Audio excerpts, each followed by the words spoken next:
I never thought the day would come when my own son would look me in the eye and ask for $200,000. As if it were pocket change, as if decades of hard work and sacrifice meant nothing. But what shocked me even more was what happened after I said no. 2 days later, his wife handed me a glass of her special lemonade at a family barbecue, and what I discovered next exposed secrets I never could have imagined. If you've ever felt betrayed by your own family, or if you know the pain of being used for your money, please subscribe, like, and share your story in the comments. Your support means more than you know, and you might help someone else who's living through the same heartbreak. I'm a 60-year-old man, and I've always prided myself on being a provider. I built my business from the ground up, starting with nothing but a toolbox and a stubborn streak. My wife, Linda, stood by me through every late night and every setback. We raised 2 kids, my son Mark and my daughter Emily, in a modest home in Ohio. I taught them the value of hard work, honesty, and family. Or at least I thought I did.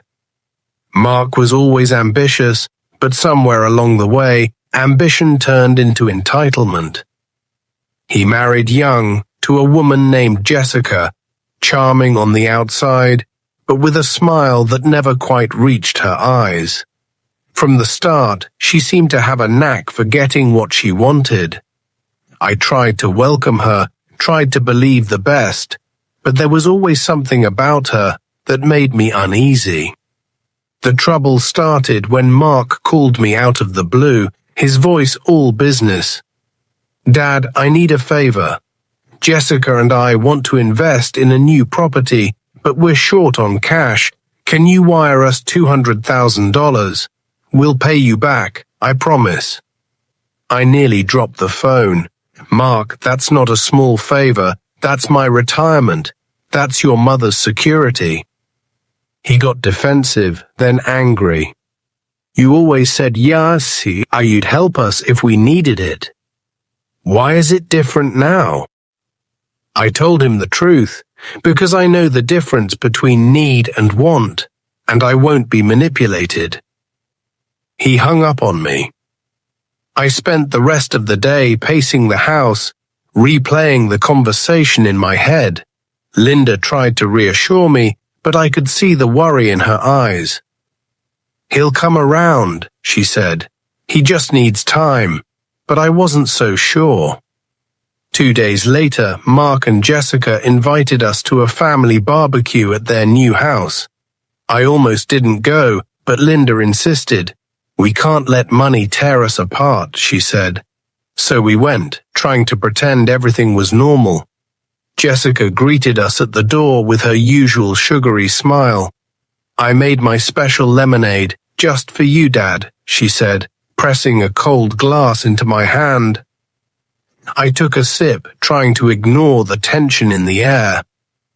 But as the afternoon wore on, I started to feel strange, dizzy, lightheaded. My vision blurred and my heart pounded in my chest. I stumbled to the bathroom, splashed water on my face, and tried to steady myself. That's when I overheard Jessica in the hallway whispering to Mark. "Did he drink it? Are you sure he finished the whole glass?" Mark replied, "Relax, he'll be out of the way soon, then we can get what we want." My blood ran cold. I realized in that moment that this wasn't just about money. This was about betrayal, about my own son and his wife plotting against me right under my nose. I stumbled out of the bathroom, my mind spinning, my legs barely holding me up.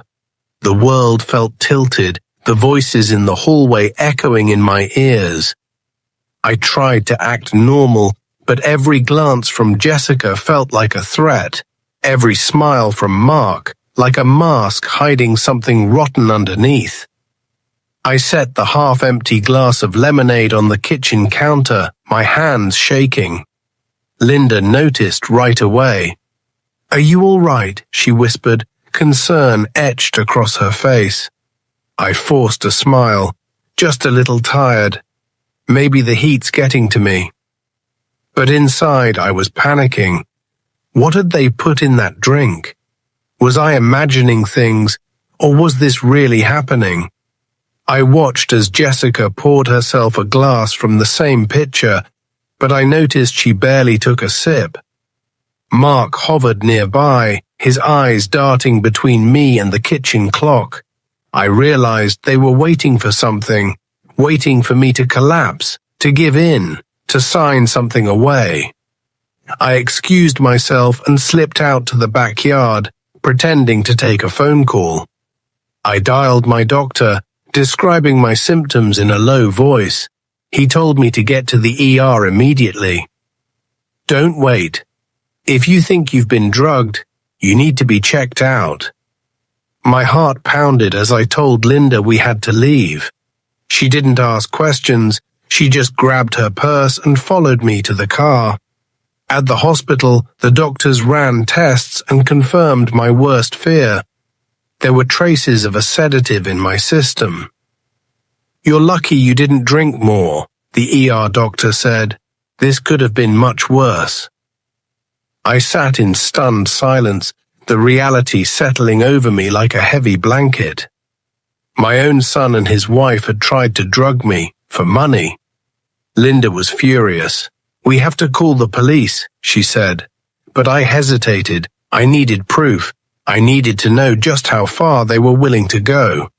I asked the hospital to keep the results confidential for now, and we went home, slow, booking every door and window behind us. The next morning, I checked my bank accounts. Nothing had changed, yet. But I found a voicemail from Mark. His voice was calm, almost rehearsed. Dad, I hope you're feeling better. Jessica and I were worried about you. Let us know if you need anything. The hypocrisy made my skin crawl. I decided to play along. I called Mark back, pretending I didn't suspect a thing. Thanks for checking in, son. I think I just got a little overheated. Maybe we can get together again soon. He sounded relieved, but I could hear the tension in his voice. Of course, Dad. Take care of yourself. But I wasn't about to let this go. I started digging. Through old emails, text messages, anything that might reveal their plan, what I found shocked me even more. Jessica had been researching power of attorney forms, and Mark had been looking up ways to access my retirement accounts. They weren't just after a handout, they wanted everything. I realized I was in a fight for my life and for everything I'd built, and I was determined not to lose. The next few days were a blur of paranoia and planning. I changed every password, called my lawyer, and set up alerts on all my accounts. Linda and I barely slept, taking turns watching the house at night. I kept replaying Jessica's words in my mind. He'll be out of the way soon. Then we can get what we want. The betrayal cut deeper than anything I'd ever felt. But the real shock came when I received a letter in the mail. An official-looking envelope from a local law firm. Inside was a draft of a power of attorney form, already filled out with my name, Mark's, and Jessica's. There was even a forged signature at the bottom. Mine. My hands shook as I read it. They hadn't just tried to drug me. They were trying to steal my entire life. I called my lawyer immediately. He was furious. This is criminal, and you have enough evidence to press charges, but you need to be careful. People who are desperate for money can be unpredictable. He advised me to gather as much proof as possible before going to the police. That night, I set up a small voice recorder in my living room, just in case Mark or Jessica tried to confront me again. I didn't have to wait long. The next afternoon, Mark showed up at my door all smiles and fake concern. "Dad, I just wanted to check on you. Jessica made some soup. Thought you might like it." I invited him in, keeping my guard up. He tried to steer the conversation toward my finances, asking about my will, my retirement, even the deed to the house. I played dumb, giving vague answers, all the while making sure the recorder was picking up every word. Finally, he got frustrated. "Dad, you know you can trust me. Why don't you just let me help you with your accounts? It would make things so much easier for everyone." I looked him in the eye and said, "Mark, I appreciate your concern, but I'm not ready to make any changes. Maybe someday, but not now." He forced a smile, but I could see the anger simmering beneath the surface. After he left, I checked the recording. Every word was there, proof of his intentions, proof that he was trying to manipulate me. I sent a copy to my lawyer, who told me to sit tight. "We're building a case," he said, "but don't let them know you're onto them." Meanwhile, Jessica started sending me texts, sweet at first, then increasingly desperate. "We really need your help, Dad. Mark is so stressed. Please just think about it." When I didn't respond, the messages turned nasty. "You're selfish. You don't care about your own family. You'll regret this." I saved every message, every email, every voicemail. I was determined to protect myself and Linda from whatever they had planned next. But nothing could have prepared me for what happened at the next family gathering. Jessica brought another pitcher of her special lemonade, and this time she insisted everyone try it, including Linda. As I watched her pour the drinks, I realized just how far she was willing to go. The family gathering was supposed to be a celebration. My granddaughter's birthday, balloons tied to the porch, laughter echoing through the backyard, but all I could see was Jessica, moving through the crowd with that same pitcher of lemonade, her eyes scanning the room for me and Linda. I watched as she poured glass after glass, her smile never faltering, her voice sweet as honey. "Try some, Dad. It's my special recipe. You'll love it." I felt a chill run down my spine. I made sure to keep my glass untouched, and I quietly warned Linda to do the same. She squeezed my hand under the table, her eyes wide with fear. I watched as Jessica grew more insistent, pushing the lemonade on everyone. My daughter, my son-in-law, even the kids. I realized then that this wasn't just about me. She was willing to risk anyone to get what she wanted. Halfway through the party, my granddaughter started to feel sick. She complained of dizziness, her face pale and clammy. My daughter rushed her to the bathroom, panic rising in her voice. I saw Jessica's face go white, her hands trembling as she clutched the pitcher. Mark tried to calm her, but I could see the fear in his eyes too. I pulled Linda aside and told her to call 911. "Tell them we suspect poisoning," I whispered. She nodded and slipped away, her phone already in her hand. Within minutes, paramedics arrived, their sirens cutting through the afternoon air. They took my granddaughter to the hospital, and the police began questioning everyone at the party. Jessica Bass had tried to play innocent, but the officers weren't fooled. They took the picture as evidence, sealing it in a plastic bag. Mark protested, but the police shut him down. "We'll need statements from everyone," the lead officer said, "and we'll be running toxicology tests on the lemonade." The party ended in chaos, guests leaving in a flurry of confusion and fear. I stayed behind, giving my statement to the police, my hands shaking as I recounted everything I'd seen and heard. Linda held me close, her voice steady as she told the officers about the hospital visit, the sedative in my system, and the threats we'd received from Mark and Jessica. That night, I sat in the living room, staring at the empty pitcher on the kitchen counter. I realized just how close we'd come to disaster. My own son and his wife had tried to poison me, and now they'd nearly hurt my granddaughter too. The next morning, the hospital called. My granddaughter was stable, the doctors had flushed her system, and she would recover. But the toxicology report confirmed our worst fears. The lemonade had been laced with a powerful sedative, the same one found in my blood just days before. The police arrested Jessica that afternoon. Mark tried to run, but they caught him before he could leave town. The evidence was overwhelming. Emails, texts, the forged power of attorney, and now the toxicology reports. The case was airtight. As I watched the police car drive away, I felt a strange mix of relief and sorrow. My own son in handcuffs, my family shattered. But I knew I'd done the right thing. I'd protected Linda, my granddaughter, and myself from a betrayal I never could have imagined. The days after the arrests felt surreal. News of what happened spread quickly through our small town. Neighbors who once waved from their porches now looked at me with a mix of sympathy and disbelief.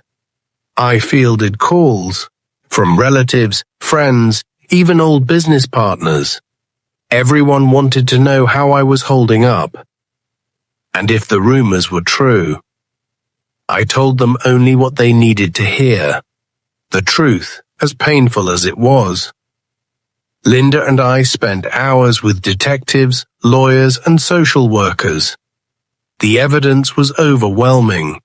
Jessica confessed first, breaking down in the interrogation room. She admitted to drugging the lemonade, forging my signature, and plotting with Mark to take my money. We were desperate, she sobbed. We thought if we could just get the money, everything would be okay. Mark, on the other hand, tried to blame Jessica for everything, but the digital trail told a different story.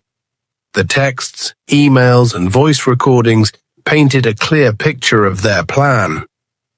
The trial was swift. The judge didn't mince words. This was a calculated, heartless betrayal of family trust, he said. Jessica and Mark were both sentenced to prison.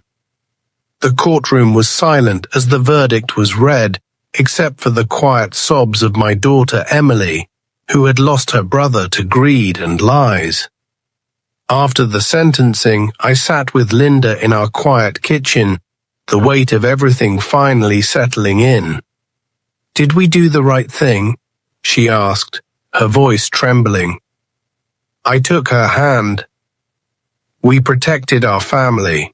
We protected ourselves. That's all we could do. But the pain lingered. I mourned the son I thought I knew, the family I thought I had. In the weeks that followed, I focused on healing. I spent more time with Emily and my granddaughter, grateful for their love and resilience. We started new traditions, Sunday dinners, movie nights, long walks in the park.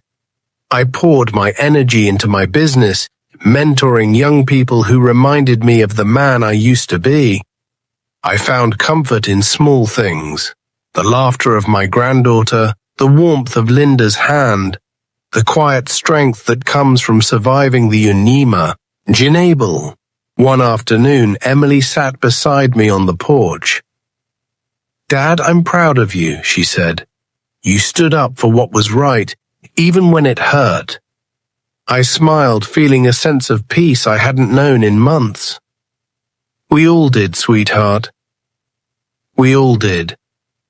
If you're listening to this and you've ever felt betrayed by family, know this: you are not alone. Sometimes the hardest thing you'll ever do is protect yourself from the people you love most. But you are stronger than you think, and you deserve to be safe, respected, and loved. Thank you for sharing this journey with me. If my story touched your heart, please like, subscribe, and share your own experience in the comments. Let's build a community where no one has to face heartbreak alone and where every act of self-respect is celebrated. To hear more stories of justice, boundaries, and second chances, click on the next video. And remember, sometimes the greatest act of love is learning to love yourself enough to never settle for less than you deserve. Sometimes I sit on my porch in the quiet of the evening, watching the sun dip below the trees, and I think about everything that's happened. There was a time when I believed family was unbreakable, that love and loyalty would always win out. But I've learned that even the strongest bonds can be tested, and sometimes they break. I've discovered that self-respect isn't selfish. It's the foundation of every healthy relationship.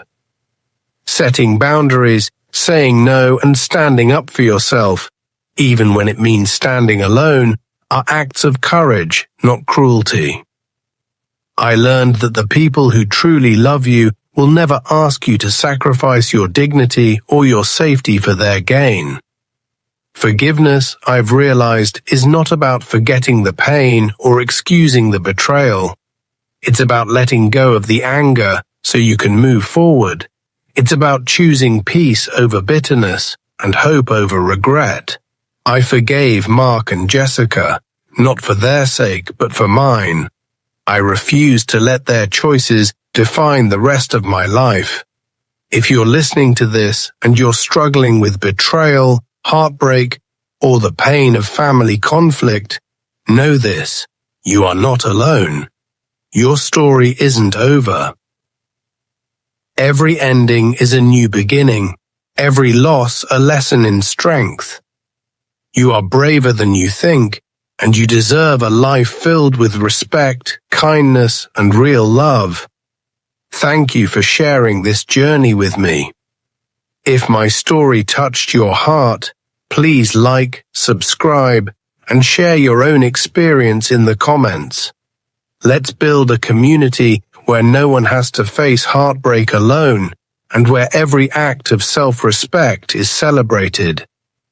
And remember, sometimes the greatest act of love is learning to love yourself enough to never settle for less than you deserve.